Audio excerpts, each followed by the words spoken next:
네, 우리 전후 좌우에 계신 분들과 인사하겠습니다. 반갑습니다. 네, 반갑습니다. 오늘은요, 신명기 말씀을 제가 좀 보려고 합니다. 왜냐하면 내일부터 우리가 이제 열왕기 상 말씀을 2달 동안 이제 큐티하게 되는데, 그에 앞서서 오늘은 좀 열왕의 기준이 무엇인가, 좀 선지식을 좀 가지고 이 열왕기상 말씀을 보는 게 훨씬 더 좋겠다라는 마음이 들어서요. 오늘 신명기 17장 14절로 20절 말씀을 우선 같이 보도록 하겠습니다. 신명기 17장 14절로 20절의 말씀인데요. 제가 한 절, 여러분들이 한 절 교독하도록 하겠습니다. 신명기 17장 14절로 20절의 말씀, 제가 먼저 14절 말씀을 읽겠습니다. 내가 내 하나님 여호와께서 내게 주시는 땅에 이르러 그 땅을 차지하고 거주할 때에 만일 우리도 우리 주 위의 모든 민족들 같이 우리 위에 왕을 세워야겠다는 생각이 나거든.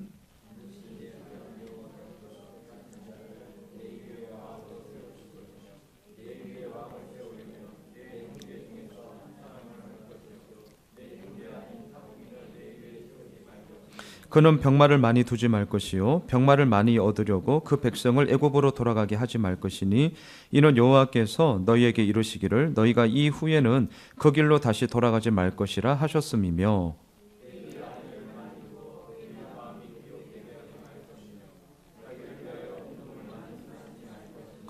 그가 왕위에 오르거든 이 율법서의 등사본을 레위 사람 제사장 앞에서 책에 기록하여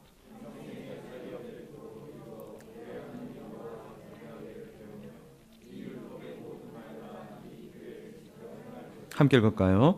그리하면 그의 마음이 그의 형제 위에 교만하지 아니하고 이 명령에서 떠나 좌로나 우로나 치우치지 아니하리니 이스라엘 중에서 그와 그의 자손이 왕위에 있는 날이 장구하리라. 아멘. 내일부터 우리가 열왕기상 말씀을 묵상하기에 앞서서요, 오늘은 크게 2가지를 좀 보려고 합니다. 우선은 열왕기상의 이 배경이 무엇이고, 또한 2번째는 이 열왕기서에 흐르는 큰 2개의 기준이 있습니다. 좋은 왕이라고 할 때 언제나 다윗을 얘기하고 있고요, 또한 나쁜 왕이다라고 할 때 여로보암을 얘기하는데 도대체 무엇 때문에 다윗을 제시하고 있고 여로보암을 제시하고 있는지 우선 큰 2줄기를 오늘은 좀 살펴보려고 합니다. 자, 먼저 배경을 좀 보겠습니다. 열왕기 말씀이 시작되기 전에 소위 왕정 시대가 시작되기 전에 사사 시대가 먼저 있었죠. 여러분, 우리가 사사기의 특징을 알고 있습니다. 왕이 없으므로 자기 소견에 각자 옳은 대로 행하였더니, 이게 사사기의 특징입니다. 혼란의 시기였습니다. 일정한 질서가 없습니다. 하나님이 이스라엘 백성들의 분명한 왕이셨지만 이스라엘 백성들은 하나님을 인정하지 않는 불신앙 속에 영적인 무질서가 그들의 삶을 꽉 채우고 있었습니다. 그러던 가운데 이스라엘 백성들 중에 한 사람을 이제 왕으로 세우는 왕정 시대가 이제 시작이 되는 것이죠. 자, 왕정 제도의 핵심은요, 왕입니다. 핵심은 왕이에요. 왕, 절대 권력이었죠. 왕의 통치 이념과 그의 정신과 그의 비전이 결국 나라의 모든 것을 좌지우지했습니다. 정치, 경제, 사회, 문화, 교육, 예술, 그 어느 것 할 것 없이요, 모든 것의 정점이 되었고 왕이 어떻게 하느냐에 따라서 그 나라의 승패가 좌우되는 것이었습니다. 이것이 바로 왕정 시대였습니다. 자, 그런데 보십시오. 제가 지금까지 얘기한 거는 아주 보편적인 기준에서의 왕정 시대의 특징이라면 이제부터 잘 들으셔야 돼요. 이스라엘 나라, 이 이스라엘을 다스리는 왕에게 있어서는 아주 스페셜한 이 관점이 있어요. 이거를 꼭 잊지 마셔야 됩니다. 열왕기를 읽으실 때. 다른 기준을 갖고 있는데 그것은 이겁니다. 절대 권력자처럼 보이지만 실은 절대 권력자가 아니라는 거예요. 자, 이 긴장선을 놓치시면 이제 열왕기서를 제대로 잘 못 읽게 되실 것입니다. 다시 말할게요. 왕이에요, 왕. 왕입니다. 이제 열왕들의 이야기가 쫙 나올 거예요. 왕이에요. 하지만 이 왕은 자기의 진짜 왕이신 하나님을 섬기는 왕이어야만 이스라엘의 진짜 왕이 되는 구조를 가지고 있어요. 이거를 놓치시면 안 된다는 거예요. 다시 말하겠습니다. 이 왕은 최종 결정권자가 아닙니다. 이스라엘의 왕은 자신이 최종 결정권자가 되지 말아야만 진정한 왕이 되는 아주 독특한 구조를 이제 우리들에게 보여주게 될 것입니다. 자, 자기 위에 또 다른 왕이 있고요. 그 왕을 섬기는 왕이 되어야만 진짜 왕이 되는 시스템. 이거를 꼭 기억하시면서 왕들의 이야기를 보셔야 돼요. 단지 이스라엘 역사를 보자고 우리가 열왕기 상하를 보는 게 절대 아니기 때문입니다. 다시요, 이것만 꼭 잊지 마세요. 자기 위에 또 다른 왕이 있다. 그리고 그 왕이신 하나님을 진짜로 섬기는 왕이 될 때에 이 이스라엘의 왕은 참된 왕이 될 수 있다. 이거야, 이거. 이스라엘의 왕은 자신의 통치 이념, 자신의 비전, 자신의 정책을 제시하면서 끌고 가는 소위 카리스마적인 왕을 원하는 게 아니었습니다. 이스라엘의 왕은요, 하나님의 율법이 통치 이념이 되어야 됐고, 하나님의 말씀이 그의 비전이 되어야 했고, 하나님의 율법, 하나님의 계율이 그의 모든 삶의 실제적인 모든 비전 제시가 되어야 했습니다. 이것이 곧 그 왕의 순종 여부에 따라 그 나라의 승패가 갈려지는 그런 아주 중요한 기준이 되었죠. 자, 그렇다면 하나님의 통치 이념, 하나님의 비전, 하나님이 제시하고자 하는 율례가 무엇입니까? 도대체 뭐예요? 그게 신명기예요. 그게 신명기. 특별히 우리가 신명기 모든 말씀이라고 할 수 있겠지만 특별히 우리가 앞서 읽었던 신명기 17장 14절로 20절의 말씀, 이스라엘 백성들이 장차 왕을 세워달라고 얘기할 거다라고 이미 모세가 지금 얘기하고 있는 것입니다. 그럴 때에 왕을 세우는 기준 크게 세 가지다. 안에 많이 두지 마라. 금 많이 쌓지 말라. 병만 많이 두지 말라. 제가 이거는 작년에 제가 아마 말라기 강의를 하면서 이 부분에 대해서 말씀을 드렸을 거예요. 많이가 도대체 몇 명이에요? 안에 많이 두지 말라는데 도대체 몇 명까지냐고요. 은근 많이 쌓지 말라는데 도대체 얼마까지예요? 병만 많이 두지 말라는데 도대체 얼마까지냐고요. 핵무기 하나면 되는 거예요? 안에 둘? 은근 오늘날 가면 100억? 왜 많이라는 말을 썼을까요?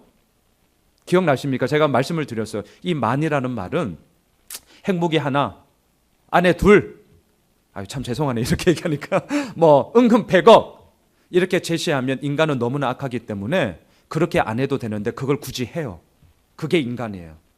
하지만 하나님은 만이라는 말을 통하여서 우리들에게 뭘 원하시느냐? 어떤 사람에게는 100만 원도 많은 금액이 됩니다. 그러니까 여기서 말하는 절대적인 기준은 단지 몇 개다, 몇 명이다, 얼마다 이게 아니라 하나님과의 관계 속에서 네가 얼마나 오늘도 온전히 서 있느냐라는 것을 묻는 단어가 만이라는 거예요. 이거 절대로 놓치시면 안 됩니다. 이게 우리의 신앙의 핵심이에요. 도대체 만이가 뭐냐라고 물으실 때 하나님께 물으셔요. 하나님께. 자, 이 구조 속에 돌아가는 것이 열왕기의 말씀이라는 거죠. 자, 한편 열왕기는요, 사울, 다윗, 솔로몬. 자, 통일 소위 왕국 시대로 쫙 가죠. 그 다음에 솔로몬 사후에 솔로몬의 아들이었던 르호보암이 남유다를, 그리고 여로보암이 북이스라엘을 다스리게 됩니다. 남유다는요, 다윗 왕조로만 쫙 흘러가죠. BC 586년 바벨론에 의해서 패망하기까지 총 20명의 왕이 이제 쫙 나오게 되죠. 그리고 북이스라엘은요, 무려 9개의 왕조가 나옵니다. 그러니까 그만큼 부침이 심했던 곳이 북이스라엘이에요. 그 9개의 왕조 속에 20명의 왕들이 쫙 나오는 것이 북이스라엘의 스토리입니다. 이제 그 열왕기를 보게 될 거예요. 자, 이 정도로 우리가 좀 배경은 좀 우선은 묶어두고요. 그 다음 두 번째 기준을 좀 보겠습니다. 오늘 이 부분에 대해서 좀 많은 시간을 할애하려고 하는데요. 중요한 것은 이러한 열 왕들의 이야기들이 쭉 나오면서 계속해서 반복되는 게 있습니다. 이 왕은 참 잘했기 때문에 다윗처럼 다윗의 길을 걸어갔으니 참 잘한 왕이야. 그리고 나쁜 왕에 대해서는 여로보암의 길을 따라갔기 때문에 너는 나쁜 놈이야 라는 말이 이제 계속해서 반복되는 것을 보시게 될 겁니다. 그럼 우리는 질문해야죠. 도대체 다윗이 뭘 어떻게 그렇게 잘했길래 하나님께서는 다윗 왕의 길을 따랐기 때문에 너는 참 잘했다라고 칭찬하는 것이며, 반대로 여로보암은 도대체 뭘 그렇게 못했길래 나쁜 짓을 하고 있는 왕들에게 다 하나같이 여로보암의 길을 따랐기 때문에 너는 나쁜 놈이야 라고 얘기하느냐는 거죠. 자, 첫째, 다윗을 먼저 좀 살펴봅시다. 신명기 말씀이 앞서 제가 말씀드린 것처럼 하나님 앞에 세워지는 왕들의 정신이라면 다윗은 이 말씀 앞에 온전히 서 있는 왕이었습니다. 자, 앞에 스크린을 보시죠. 사무엘하 5장 4절과 5절 그리고 12절 뭐 스크린 보시면 됩니다. 함께 읽겠습니다. 시작. 다윗이 나이가 30세에 왕위에 올라 40년 동안 다스렸으되 헤브론에서 7년 6개월 동안 유다를 다스렸고 예루살렘에서 33년 동안 온 이스라엘과 유다를 다스렸더라. 다윗이 여호와께서 자기를 세우사 이스라엘 왕으로 삼으신 것과 그의 백성 이스라엘을 위하여 그 나라를 높이신 것을 알았더라. 이 12절을 잊으시면 안 돼요. 다윗이 왕으로 등극할 때 다윗은 알았습니다. 두 가지를 알았어요. 첫째, 자기가 어떻게 여기까지 왔는지를 알았습니다. 또한 두 번째, 내가 왜 여기 있어야 하는지를 알았습니다. 다시 말할까요? 나는 하나님에 의해 살아가는 존재고 또한 백성들을 위하여서 살아가는 왕이어야 한다. 다시요. 나는 하나님에 의해 살아가는 존재이고 또한 백성들을 위하여서 살아가는 왕이 되어야 한다라는 이 자기의식을 다윗은 왕으로 등극할 때, 아니 왕으로 등극하기 이전에도 그 숱한 부침의 과정을 통하여서 그의 삶의 실질적인 고백이 되었던 자가 다윗이었습니다. 그래서 이 다윗의 위대함이 모든 일 앞에 하나님께 엎드림으로 달려가게 되는 것이죠. 다윗이 통일왕국의 이스라엘의 왕이 되자마자 첫 번째로 무슨 일이 일어나느냐? 블레셋이 쳐들어와요. 근데 우리는 알고 있죠. 다윗이 왕이 되기 전까지 어디에 있었습니까? 사울 왕의 그러한 집요한 공격을 피하고자 결국 블레셋으로 망명갑니다. 그리고 알지 않습니까? 살려고 침 질질 흘리면서 미친 채 하는 정도의 숱한 어려움이 블레셋 가운데 있었습니다. 바로 그러한 다윗. 물론 전략적인 망명이었습니다. 하지만 블레셋의 입장에서는 자기들 밑에 있었던 한 그냥 이스라엘의 망명자였을 뿐이죠. 근데 그 사람이 이스라엘의 왕이 되었어요. 이 소식을 듣자 블레셋이 쳐들어가는 것이죠. 자, 한편 다윗의 입장에서 보세요. 블레셋에서 망명 생활을 했기 때문에 이 블레셋의 특성, 이 블레셋이 가지고 있는 그런 모든 강점과 약점이 무엇인지를 잘 알고 있었던 사람이죠. 그런데 중요한 것은 뭐냐? 블레셋이 공격하고 들어올 때에 자신이 가지고 있던 생각으로, 자신이 가지고 있던 선입견으로 이 블레셋과의 전쟁을 맞닥뜨리지 않았다는 거예요. 이 본문에 대해서도 제가 이미 주일 설교 때 말씀을 드렸어요. 2번 묻습니다. 주님, 어떻게 해야 됩니까? 그 물음에 전면전 펼쳐라. 전면전 펼쳐서 승리를 거두죠. 자, 승리하고 난 이후에 우리 같으면 또다시 쳐들어오는 블레셋을 향하여서 어쭈 이것 봐라. 우리한테 한 번 졌는데도 또 들어와? 한 번 맞짱도 한 번 더 떠주지. 그러면서 묻지 않을 거예요. 왜? 이전에 너무나 큰 승리를 얻었기 때문에. 중요한 것은요, 승리하고 난 이후예요. 중요한 것은 내가 뭔가를 이루고 난 이후라니까요. 그 이후에 더 큰 승부가 나는 것입니다. 다윗의 위대함은 바로 그때 다시금 엎드리죠. 주님, 또다시 블레셋이 쳐들어옵니다. 어떻게 해야 합니까? 그럴 때 하나님의 대답은 무엇입니까? 1차 전쟁 때의 전면전이 아니었다는 것을 잊지 마십시오. 이번에는 뽕나무 숲을 뒤로 해서 야간 기습작전을 펼쳐. 이게 다윗의 위대함이에요. 승리하고 난 이후에도 하나님께 여전히 엎드려서 하나님의 뜻을 물었던 이 다윗 왕. 이게 하나님이 보시기에 모든 열왕들을 바라보면서 네가 다윗의 길을 따라갔으니 참 잘했다라는 평가를 받게 되는 힘이라는 것이죠. 자, 다시 한번 스크린을 보시죠. 열왕기상 우리 15장 4절과 5절을 보세요. 같이 읽겠습니다. 시작. 그의 하나님 여호와께서 다윗을 위하여 예루살렘에서 그에게 등불을 주시되 그의 아들을 세워 뒤를 잇게 하사 예루살렘을 견고하게 하셨으니 이는 다윗이 햇사람 우리아의 일 외에는 평생에 여호와 보시기에 정직하게 행하고 자기에게 명령하신 모든 일을 어기지 아니하였습니다. 자, 이 말씀 좀 띄워주세요, 집사님. 자, 이 말씀을 보면 생각을 참 많이 하게 돼요. 잘 보셔야 돼요. 다윗이 열왕들의 기준이 된 것은 자기 신하였던 우리아의 아내와 간통하고 우리아를 죽여서 그 아내를 자기의 아내로 빼앗은 것 외에는 다 정직하게 잘했다는 거예요. 지금 제 말이 아니라 지금 성경 말씀이에요. 잘 보셔야 돼요. 자, 그러면 신하의 아내를 빼앗은 적이 없어요. 신하를 죽인 일도 없습니다.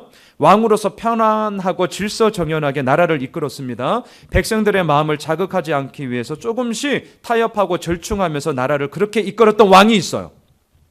근데 그런 왕이 볼 때 지금 열왕기상 15장 4절과 5절에서 제시되는 이 다윗 왕의 기준은 말도 안 되는 거예요. 나는 신하의 아내 빼앗은 적이 없다니까요. 나는 가늠한 적이 없어요. 나는 이 나라를 통치하면서 잘했어요. 백성들의 지지를 받고 있어요. 그런데 이 기준을 딱 볼 때는 잘했냐 못했냐를 결정하는 기준이 신하를 죽이고 아내를 빼앗고 간통한 다윗을 제시한다는 것이, 이렇게 하지 않은 왕이 볼 때는 이건 뭐야? 뭐 이런 엉터리가 다 있어. 뭐 이딴 게 다 있어. 라고 얼마든지 항변할 수 있는 기준이라고요. 자, 이걸 생각하셔야 돼요. 왜 하나님은 이 구절을 넣었고, 또한 이 구절에 해당하는 다윗을 열왕의 기준 가운데 참 잘한 왕의 기준으로 제시했냐는 거죠. 자, 이유가 뭘까요? 여러분 잘 들어주십시오. 다윗이 열왕들의 기준이 된 것은 도덕적 수준이 높았기 때문이 절대 아닙니다. 나라를 부국강성으로 만들었기 때문도 아닙니다. 도덕적이고 윤리적으로 수준이 아주 높았기 때문도 아닙니다. 물론 제 이 말을 오해하지는 마십시오. 그렇다고 하면 비도덕적으로 지 멋대로 살아가라, 이 말이 절대 아닙니다. 그런 말 아닙니다. 하나님께서 다윗을 열왕의 기준으로 삼으신 것은 뭐냐, 이거예요. 무수히 많은 실패와 좌절, 심지어는 자신의 아내, 자신의 신하였던 아내를 빼앗고 또한 그 신하를 전쟁터에서 죽이는 그러한 비도덕적인 일을 저질렀을지라도 그럼에도 불구하고 끝끝내 하나님의 은혜만이 나를 살리는 것입니다라는 은혜의 그 한 자락을 붙잡고 끝까지 나아갔던 자, 이게 하나님이 보시는 기준이라는 거예요. 다시요. 나의 모든 삶의 부침 가운데서도 하나님의 은혜만이 나의 모든 것입니다라고 끝끝내 이것을 붙잡고 끝까지 나아갔던 자, 이게 다윗이에요. 이 기준을 지금 이 열왕기상 15장 말씀에서 제시하고 있는 것이죠. 열왕들이 나라를 다스리는 데 있어서 유일하게 온전히 그 나라를 세울 수 있는 것은요, 하나님께 엎드리는 것이었습니다. 하나님께 어떤 태도로 반응하느냐에 따라 우리 가정도 마찬가지고 우리 교회도 마찬가지고 우리 나라도 마찬가지입니다. 앞서 우리 최소연 집사님이 기도하시는 가운데 지난주 우리 비전 수련을 통하여서 공동체 세우기가 내년도 비전이 되었습니다. 너무나 적실한 때에 나온 것이라고 저는 믿고 또한 그것에 대해서 온전하게 저도 반응하려고 합니다. 자, 중요한 것은 무엇이죠? 그렇게 세워준 것에 대해서 우리는 하나님께 제일 먼저 엎드림이 필요한 거죠. 여러분 기도 많이 해 주십시오. 정말 기도 많이 필요합니다. 서로의 마음을 모아야 되고 서로 겸손히 하나님께 엎드릴 때에 그냥 허울 좋은 공동체 세우기, 그거 얼마든지 말할 수 있어요. 그리고 뭐 이론적으로 저 얼마든지 많은 거 제시할 수 있어요. 하지만 그게 아닙니다. 그게 아니에요. 우리의 마음을 세우는 것에 있어서 가장 먼저 우리가 선행되어야 될 것은 오늘도 겸손히 주님 앞에 엎드리는 것이죠. 그게 열왕들의 기준 속에서 다윗 왕에 대한 칭찬이 이루어졌던 핵심이라는 것을 잊지 마십시오. 한편 나쁜 왕의 기준이 있습니다. 여로보암이에요. 자, 여로보암은 제가 조금 설명을 해드려야 될 것 같은데요. 여로보암의 배경을 보면 홀 어머니 밑에서 자랐습니다. 여러분 당시 시대적 배경에서 홀 어머니 밑에서 자랐다는 것은 전제되는 말이 이것입니다. 엄청나게 고생했다는 것. 물론 지금도 만만치 않죠. 하지만 이 당시에는 택도 없는 얘기예요. 왜? 우선 사회 구조적으로 여성들에게는 재산을 유지할 수 있는 권리가 없어요. 경제력이 전혀 없습니다. 그러니 당연히 힘들고 정말 그냥 아무것도 없이 살 수밖에 없는 형편이었습니다. 그런데 여로보암은요, 그러한 형편에도 불구하고 아주 탁월한 능력을 가지고 있었던 사람이었습니다. 리더십과 성실함이 사람들의 눈에 띄었고 더 나아가서는 당시 왕이었던 솔로몬 왕의 눈에 이 여로보암의 리더십과 탁월함이 눈에 띄게 되었어요. 자, 그래서 솔로몬 왕이 이 여로보암을 눈여겨보고 있던 중에 이 이스라엘의 소위 국책 사업을 벌이게 됩니다. 여러분 나라 사업이 어디 뭐 조그만 구멍가게 일 아니잖아요. 어마어마한 자원이 투자되고 또한 사람이 투자되고 모든 나라의 비전이 향방이 심지어는 왕의 이 여론의 모든 모습이 국책 사업에 결려 있는 것 아닙니까? 지금 우리나라도 마찬가지잖아요. 남북 간의 관계 하해 모드에 대해서는 누구나 다 지지를 하죠. 하지만 한편으로는 경제 성적표에 대해서는 이게 뭐야? 우리가 지금 어려워한다니까요. 이게 지금 문재인 정부가 풀어가야 하는 숙제 아닙니까? 그것처럼 솔로몬 역시 이 국책 사업을 벌여요.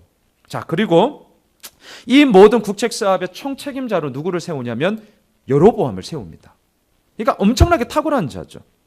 자, 어려운 역경을 이기고 그 높은 자리까지 올라가게 된 자수성가의 대명사, 그의 이름 여로보암. 여로보암은 권력자에게 아부하는 스타일이 아니었어요.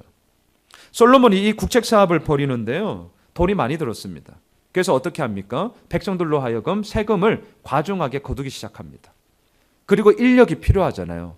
그래서 남녀노소 가릴 것 없이 그 국책 사업에 이 노동력을 막 끄집어 이제 징집하기 시작하는 거예요. 자, 그러니 세금 많이 뺏어가죠. 자기들 시간 다 뺏어서 일하라 그러죠. 누가 좋아합니까? 여기저기서 이제 백성들의 여론이 막 웅성웅성 그리는 거예요. 아무리 지혜의 왕 솔로몬이라 할지라도 어떻게 이럴 수 있냐? 지혜 있는 거 맞냐? 이게 백성들의 마음 아닙니까? 그렇게 이제 돌아서기 시작한 거죠. 바로 이때 백성들을 정말 착취하는 이 솔로몬 정부를 향해서 백성들의 의견을 대변하는 자가 있었어요. 그가 누구냐? 여로보암이에요. 그러니까 오늘날로 말할까요? 아주 야성을 가진 시민운동가예요. 제야인사예요. 제야인사. 자, 그러니까 백성들의 지지를 이제 여로보암이 받기 시작하는 거죠. 그러던 어느 날이에요. 아주 스페셜한 일이 생깁니다. 열왕기상 11장을 보면 하나님의 신실한 선지자였던 아히야 선지자가 뜬금없이 이 여로보암을 찾아옵니다. 저를 보세요. 찾아와서 어떻게 하는 줄 아세요? 자기가 입고 있는 새 옷을 찢어요. 몇 조각으로 찢냐? 12조각으로 찢어요. 그리고 10조각을 여로보암에게 줍니다. 그리고 얘기합니다. 놀라지 마세요. 뭐라고 얘기하느냐? 당신이 왕이 될 겁니다. 자, 이 10조각은 우리가 알고 있죠. 나중에 남유다는 베냐민 지파, 유다 지파 두 지파만이 남유다죠. 나머지 10지파가 다 이 북이스라엘이 되는 거예요. 여로보암 입장에서는 이건 너무나도 놀랄 일이죠. 왜? 하나님의 기름 부으심이 다윗 왕가를 통하여서 흘러간다는 것을 이미 알고 있는데 자기는 변변치 못해요. 소위 말해서 정통성이 없어. 적통이 아니에요. 근데 내가 무슨 왕이 돼? 근데 이 아히야 선지자는 그 당시 너무나도 신실한 하나님의 사람이었어요. 그러니까 이제 뭔가 들어오게 되는 거죠. 솔로몬이 이것을 알았던 것 같습니다. 그래서 여로보암을 없애려고 계속 핍박합니다. 여로보암도 이 사실을 알고 있었습니다. 결국 어떻게 하는 줄 아세요? 이집트로 망명을 떠납니다. 이스라엘에서 살 수가 없었어요. 그래서 애굽으로 망명을 가요. 그리고 난 이후에 솔로몬 왕이 죽고 그의 아들 르호보암이 이제 왕이 되죠. 근데 인기가 없어요. 그 아버지만한 아들이 없다고 어찌 그 지혜의 왕 솔로몬과 필적할 수 있겠습니까? 르호보암이 너무나 서툴렀습니다. 백성들의 마음을 쓰다듬지 못했습니다. 백성들은 르호보암에 대해서 심한 거부감을 가지게 되었습니다. 바로 이때에 다시금 망명길에서 이스라엘로 돌아온 이가 있으니 그의 이름 여로보암이었습니다. 그러면서 여론이 이제 확 쏠리게 되는 거죠. 그리고 정말 아히야 선지자가 얘기했던 것처럼 10지파가 여로보암을 중심으로 북이스라엘의 왕으로 세우게 됩니다. 자, 보십시오. 이제 중요한 것이 뭐냐? 왕이 된 여로보암 앞에 이제 뭐가 있냐는 거죠. 자, 여로보암이 이렇게 왕이 되었어요. 이걸 이제 우리가 열왕기를 통해서 이제 볼 거예요. 왕이 되었어요. 이제 뭐가 남아 있습니까? 열왕기상 11장에서 아히야 선지자를 통해 자기를 왕으로 세우겠다고 약속하신 그 하나님의 약속을 붙잡아야 되고요. 또한 그 약속 앞에 날마다 이 북이스라엘 10지파를 어떻게 통치하며 나아갈 것인지에 대해서 하나님께 물어야 되죠. 하나님의 말씀에 귀 기울여 순종하기만 하면 그의 왕위는 견고히 세워지며 또한 나라를 온전하게 이끌어갈 수 있는 명분이 생기는 것입니다. 자, 앞에 스크린을 보시죠. 열왕기상 11장 우리 37, 38절을 봅시다. 함께 읽겠습니다. 내가 너를 취하리니 너는 내 마음에 원하는 대로 다스려 이스라엘 위에 왕이 되되 네가 만일 내가 명령한 모든 일에 순종하고 내 길로 행하며 내 눈에 합당한 일을 하며 내 종 다윗이 행함같이 내 율례와 명령을 지키면 내가 너와 함께 있어 내가 다윗을 위하여 세운 것 같이 너를 위하여 견고한 집을 세우고 이스라엘을 내게 주리라. 자, 보세요. 여로보암은 한마디로 말하면 뭐만 하면 돼요? 딱 한마디만 하면요, 다윗처럼만 하면 돼요. 보이셔요? 다윗처럼만 하면 돼요. 이게 여로보암이 하는 일이에요. 그러면 승승장구할 수 있어요. 나에게 물어라, 하나님께 물어라. 그리고 그 물음 앞에 들어라. 그 물음과 들음 속에 따라라. 다윗처럼만 해. 그러면 너는 승승장구해. 이거예요, 이거. 자, 그런데요, 인간은 묘해요. 열왕기 말씀을 보면서 정말 인간의 적나라한 욕심, 내일 새벽부터 이제 보게 될 건데 정말 적나라한 욕심이 나옵니다. 그의 아들 아도니아가 반역하더라고요. 내일 본문에 보니까. 열왕기가 그렇게 시작을 해요. 여로보암은 다윗의 길을 가지 않습니다. 누구의 길을 가느냐? 내 길을 가지 뭐. 이게 인간이에요. 내 길을 갈 거야, 내 길. 자기 길을 갑니다. 자기 길은 무슨 길인데요? 망하는 길이에요. 자기 길은 무슨 길인데요? 욕심의 길이에요. 근데 왜 그 길을 갈까요? 왜? 자, 보세요. 여로보암이 왕이 되었습니다. 그러면서 이 마음속에 뭘 하고 싶었냐면 백성들을 소위 단둘이를 하고 싶었어요. 이해되세요? 뭔가를 새롭게 시작하고, 목사인 저도 마찬가지거든요. 자, 교회를 개척했어요. 이렇게 귀한 믿음의 가족들이 왔어요. 제 마음속에 뭐가 있겠어요? 단둘이 하고 싶은 거예요. 어디 가나 이렇게. 그게 인간의 마음이거든요. 자, 여로보암, 내 손에 꽉 쥐고 10개의 모든 지파의 백성들을 내 통제하에 딱 움켜짐으로 말미암아 절대적인 카리스마를 움직이려고 했어요. 근데 그게 됩니까? 안 돼요. 그게 안 된다고요. 그러니까 자기는 통제하려고 하지. 근데 통제 안 되어지는 현실과 백성들을 보니까 누가 힘들어요? 지만 힘들어. 자기만 힘들다니까요. 생각해 보십시오. 이스라엘 백성들은 그동안 다윗의 통치를 받으면서 부국 강성을 이루었던 백성들이에요. 옛날에 그 영광스러움, 다윗과 솔로몬의 그 영화가 이들의 몸속에 배겨져 있는 백성들이라고요. 그런데 여로보암이 아무리 탁월하다고 하지만 그것이 한순간에 됩니까? 시간이 걸리는 거예요. 그리고 마음을 하나로 모으는 데는 숱한 가정과 또 그 속에 갈등과 갈등 회복의 여러 가지 이야기들이 있을 때에 벌어지는 거죠. 우리 교회도 마찬가지입니다. 이제 1살이에요. 이제 1살. 앞으로 더 많은 스토리들이 쌓이고 쌓여야 그 교회에 힘이 되는 거예요. 근데 그것을 제가 마음을 너무나 조아려 가지고 더 제가 뭐 단둘이 한다고 뭔가 잡는다고 되느냐? 그렇게 될 것 같으면 그건 하나님의 교회 아니에요. 그걸 제가 열왕기를 보면서 보게 되는 거죠. 여로보암은 이걸 잊어버렸습니다. 하나님께서 분명히 말씀하셨어요. 다윗처럼만 하면 돼. 근데 이게 안 되는 거예요. 내 길 갈 거야, 내 길. 왜 내 나라야? 이게 결국 여로보암이 무너졌던 핵심이거든요. 다윗은 이스라엘을 통치하면서 2개의 구심점이 있었습니다. 정치적인 구심점, 신앙적인 구심점.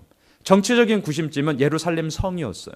모든 정치균자의 문화 예술이 예루살렘 성에 집결되어 있습니다. 모든 정통성이 예루살렘 성에 다 있어요. 그리고 신앙적인 구심점은 어디입니까? 예루살렘 성전. 이게 이스라엘을 지금까지 계속 이끌고 있는 거라고요. 그런데 이 여로보암 마음속에 이 백성들의 힘과 이 백성들의 마음을 자기 가운데로 확 쏠리게 빼앗기지 않고 싶어 하는데 구조적으로 무슨 일이 있었느냐? 이스라엘은 1년에 3번, 적어도 1년에 3번 어디를 가야 합니까? 예루살렘 성전을 향하여서 예배 드리는 것이 이들의 관례였어요. 예루살렘 성전이 어디에 있어요? 남유다에 있잖아요. 이게 이제 여로보암 속에 덕하니 걸린 거죠. 소화가 안 되는 거야. 이걸 어떻게 해야 되느냐? 그래서 3가지를 펼칩니다. 첫 번째, 새로운 성소를 만듭니다. 어디에 만드는 줄 아세요? 베델과 단에 만들어요. 베델, 북이스라엘과 남유다 경계인데 물론 북이스라엘 지역에 있어요. 예루살렘까지 내려가지 말고 이제부터 베델만 가면 돼. 그리고 저 위쪽에 단이라는 곳에 또한 성소를 만듭니다. 2군데를 만들어요. 그래서 북이스라엘의 지형 속에서 좀 아래쪽에 있는 사람은 예루살렘 가지 말고 유다 가고, 좀 위쪽에 사는 사람들은 뭐 밑에까지 가냐 고생하지 말고 단에 가서 예배 드리면 돼. 이렇게 한 거예요. 2번째, 예루살렘 성의 이 모든 정치적인 구심점을 대항하기 위해서 세겜성을 만듭니다. 그리고 그 세겜성을 북이스라엘의 중심지로 만들어서 필적할 만한 그런 힘을 딱 집중력을 시켜요. 3번째, 새로운 절기를 만듭니다. 원래는 7월 15일이 하나님을 예배하며 함께 모이는 구심점의 날이었는데 한 달 미뤄요. 북이스라엘은 언제 하느냐? 8월 15일. 이렇게 새로운 성소 만들고 새로운 절기를 만들고 또 하나 있네요. 새로운 제사장을 만들어요. 레위 지파 제사장이 뭐 필요하냐? 우리 이 중에서 하고 싶은 자원함으로 말미암아 우리 제사장으로 섬길 수 있는 사람들 얼마든지 뽑아서 하나님 섬기게 하자. 그리고 그러한 정신이 나중에는 산당과 연결됩니다. 백성들이 너무 힘들어하는 거예요. 아우, 저 멀리서 뭐 교회 올 건 뭐 있어요? 그냥 그 동네 교회 가시죠. 물론 그런 말 맞아요. 그런데 그 정신이 어디에 있느냐? 하나님을 향함이 아니라 산에 이제 우후죽순으로 산당을 세우면서 하나님을 경배하는 것이 아니라 우상을 숭배하게 되는 통로가 되는 거죠. 그러니까 백성들의 편리성을, 실용성을 강조는 하지만 그 정신 가운데는 하나님을 떠나버리는 허망함들이 그 가운데 이루어지게 되는 것입니다. 자, 이게 누구 때문이냐? 여로보암 때문입니다. 그래서 잊지 마십시오. 이제 내일부터 열왕기 말씀 꼭 큐티하십시오. 진짜 꼭 당부드립니다. 꼭 말씀 보셔야 됩니다. 그러면서 보세요. 나쁜 짓 하는 왕, 정말 엉망인 왕은 이런 말이 나올 겁니다. 여로보암의 길을 따라 걸어갔다. 말씀을 정리하겠습니다. 열왕기서 말씀을 보시면서 이 다윗과 여로보암, 이 두 가지의 기준을 절대로 잊지 마십시오. 특별히 다윗, 자기가 어떻게 이 자리까지 오게 됐는지를 알았습니다. 그리고 또한 왕이 된 목적은 하나님으로 말미암아 내가 살아가는 존재이지만 한편 백성들을 위하여 살아가는 존재라는 것을 잊지 않는 왕이었습니다. 바라기는 10월 오늘 마지막을 마무리하고 내일부터 시작되어지는 11월 한 달이 여로보암의 길을 따르는 자기 길 만들려고 하지 마셔요. 그건 망하는 거라니까요. 다윗처럼만 하시면 됩니다. 열왕기 말씀을 보시면서 이것도 헷갈리시면 한마디만 기억하세요. 따라합시다. 다윗처럼. 이거예요. 이것처럼. 그냥 그것만 기억하시면 돼요. 다윗처럼 하시면 되는 거예요. 하나님 앞에 온전히 서서 나의 나됨이 어디에 있는지를, 내가 지금까지 어떻게 왔는지. 저도 그거 잊지 않으려고 노력합니다. 교회를 개척하고 또한 그동안 20여 년의 그러한 교육전도사 때부터 쫙 끌어왔던 가정 속에 저 부침 많아요. 내가 어떻게 여기까지 왔는가에 대해서 나의 의지와 나의 열심과 나의 노력을 되새기는 것이 아니라 나의 깨어진 이야기 가운데 하나님의 은혜를 끝까지 붙잡음으로 말미암아 그나마 이렇게라도 주의 말씀을 전할 수 있는 자로서 내가 서 있다는 것을 잊지 않는 거예요. 여기에 승부가 나는 겁니다. 저는 목사니까 저의 얘기를 하지만 이 자리에 사업하시는 분, 영업하시는 분, 직장생활 하시는 분, 가정을 키우는, 아이들을 키우는 전업주부인 여러분, 다 똑같은 거예요.